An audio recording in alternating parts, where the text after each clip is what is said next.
Hey, good morning, everybody. Happy Tuesday. It's Tom. So I hope you all had a wonderful 4th of July weekend. We're able to enjoy the extended holiday a bit with your family and friends and those you care about. Of course, we are still in the time of COVID, and as a result, last week we had hoped on July 1st, of course, to start reopening our offices some, let folks start coming back into the offices to work if they needed to. And then, of course, we realized that we're having a tremendous spike in Georgia in the number of COVID cases, including a 21% spike in the number of our employees who were diagnosed with the virus. So we had to put the brakes on that. We have once again asked everyone to continue to telework at least through this coming month. And of course, we want to continue to telework as much as possible anyway, but we really are asking our managers and directors to please limit the number of folks who are in the office to those who absolutely have to be there for checking the mail or scanning or whatnot. And if you are in the office, we are really going to have to insist that you wear a mask, of course, that you continue to socially distance, that you wash your hands frequently, and take all the other steps that we know are necessary to keep the spread of this virus down. Why? Because we care about our employees. We also care about the people that you care about. We want to make sure that we are not putting you in a position in which you come into the office, you contract this virus, and then either you get sick or you take it home to someone who may be really prone to becoming very ill from the virus. Some of the stories we've heard in the news in the last week or so are that even those who do not have significant symptoms from the virus, or sometimes they're coming up with some conditions that indicate that we don't know what the real true effects of this virus are, even on those who are healthy. So please, let's continue to socially distance, to telework, and we will be back with you as soon as possible and with more news about when we will actually be able to have folks coming back in the offices. I know it's difficult, I know it's inconvenient for many of you, but thank you for continuing to help us protect those on our staff who serve the most vulnerable people and families of Georgia. Also, speaking of COVID, we are continuing to do our virtual visits with between case managers and parents, between case managers and children and providers, etc., even though we know that some of our courts are really asking us now to get back in the habit of having person-to-person visits between parents and children. We know that contact between parent and child in person is important, and I think we can start to do that. But at least through the end of August, we're going to continue virtual visits with case managers and children. And look, it's raining, so I'm going to walk up here, get under my shelter here. Okay, I'm back in the house and out of the rain.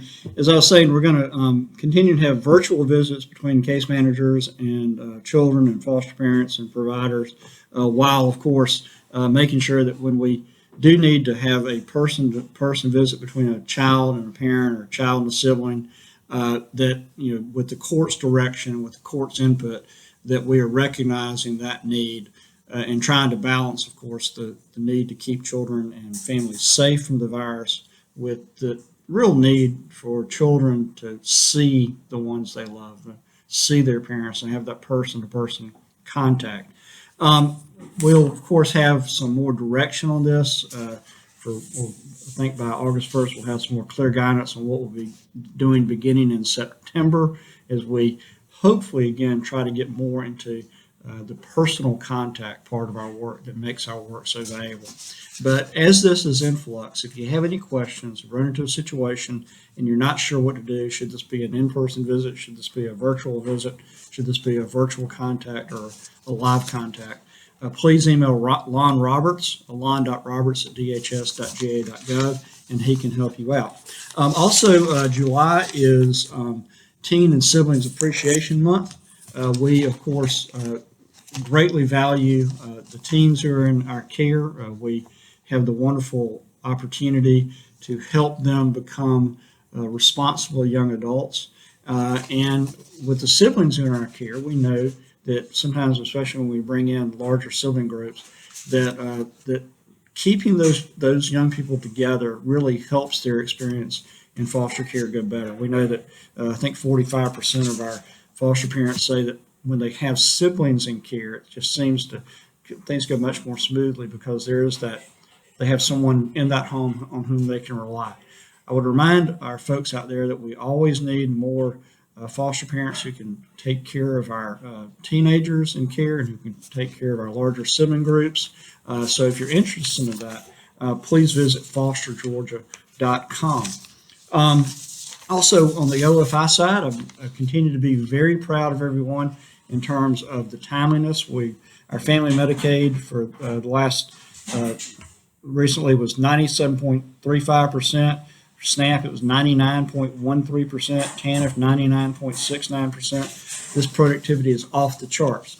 Now, we'll continue with some flexibility on Medicaid, but we know that after June 30th, we will not have quite the flexibility that we've had on SNAP and TANF. So, for example, one of the things we've been able to eliminate the interview requirement on our SNAP as long as we could really verify the person's identity in other ways. We're going to have to start going back to doing those interviews. But I'm very confident that y'all can continue to keep up the wonderful productivity you've seen, continue to keep these timeliness and accuracy numbers as high as we've seen them. And thank you for continuing to do that. We will also have another PSNAP benefit at the end of the month from July 25th through July 1st. We'll be adding that PSNAP benefit to families who are already receiving SNAP.